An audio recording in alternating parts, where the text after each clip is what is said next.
kan ni ọmọ Akínkú. Bẹ́ẹ̀ ikú wà jọ. Bẹ́ẹ̀ àwẹ̀ wà jọ.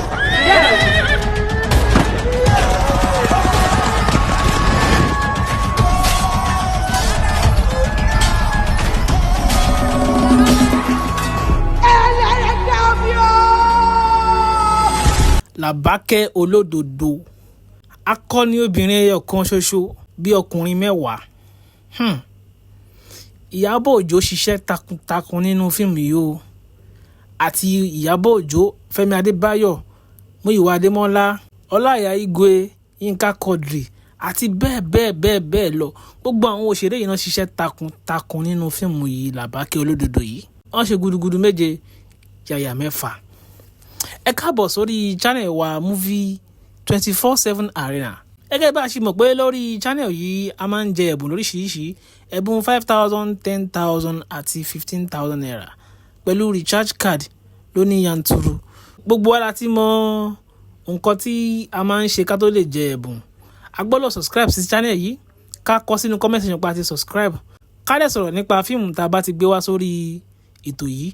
Ṣùgbọ́n lẹ́ni a ó sọ̀rọ̀ nípa Làbákẹ́ olódodo. Ta ni Làbákẹ́ olódodo? Báwo ni Làbákẹ́ olódodo ṣe jẹ́ gangan náà? Kí ni olódodo tó wà lórí Làbákẹ́ yìí?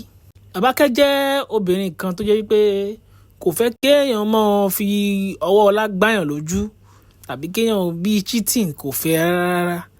Làbákẹ́ dàbí obìnrin kan tó pé ajà fún ẹ̀tọ́ ọmọ ènìyàn ni.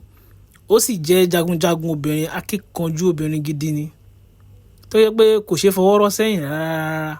Ọkùnrin tí ò bá dúró regun gbọ́dọ̀ kojú Làbákẹ́. Fíìmù yìí jẹ́ fíìmù kan tó lágbára púpọ̀ gidi gan, tó pé ó wù mí kí gbogbo wa ká wò, ṣùgbọ́n ó kù díẹ̀ kó jáde. Tí a bá fẹ́ mọ ìgbà tí fíìmù yóò jáde, ẹ má jẹ́ ká gbàgbé láti subscribe, ká tẹ notification bell tó wà lẹ́gbẹ̀ẹ́. Ṣé notification bell tá bá tẹ̀ yẹn, òun ló máa jẹ́ ká lè tètè jẹ́ ẹni àkọ́kọ́ tá láǹfààní láti mọ̀ ìgbà tí Làbákẹ́ olódodo bá ti jáde. Bó bá ṣe jáde báyìí, àwa la máa kọ́kọ́ láǹfààní láti wò ó, àwa la máa kọ́kọ́ láǹfààní láti mọ̀ ìgbà tó bá ti jáde. Ẹ má jẹ́ gbàgbé láti subscribe, ká comment sínú comment section, ká like ẹ̀, ká dẹ̀ share fídíò yìí lóní yanturu. Àwa tá bá comment sínú comment section tá dẹ̀ subscribe la ó jẹ ẹ̀bùn wa o. Mo rí yín náà, ire o.